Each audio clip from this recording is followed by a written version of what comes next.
ओम नमः शिवाय। नमस्ते दोस्तों, शिव सूत्र के तीसरे अध्याय में आपका स्वागत है, अभिनंदन है।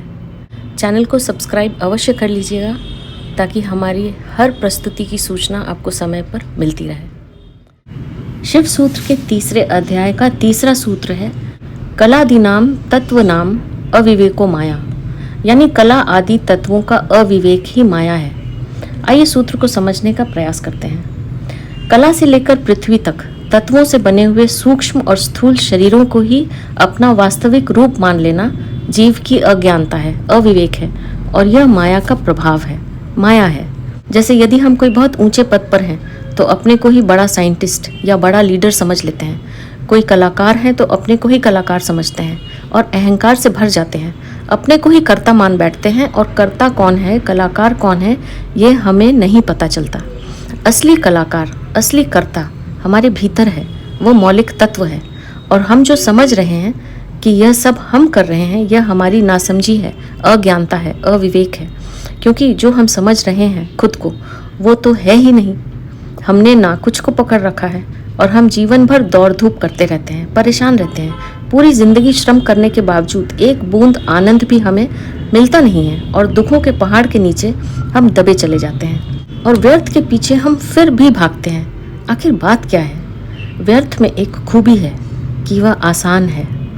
व्यर्थ को बनाने में श्रम नहीं लगता। जैसे कोई गुलाब का पौधा या आम के पेड़ को उगाने के लिए श्रम करना पड़ता है, उसे सींचना पड़ता है, समय पर पानी, खाद इत्यादि देना पड़ता है, देखभाल करनी पड़ती है। मगर घास फूस अपने आप उगाती है, उन्हें उखाड़ कर फेंक दे तो वो फिर अपने आप उगाती हैं। उसी प्रकार व्यर्थ को बनाना नहीं पड़ता, वह अपने आप ही बन जाता है। मगर सार्थक को बनाना असली पौधा उगाने जैसा है, तभी फल फूल प्राप्त होते हैं। क्रोध अपने आप हो जाता है, मगर संयमशील होना मेहनत का काम है। मोह घास पात है, प्रेम श्रम मांगता है।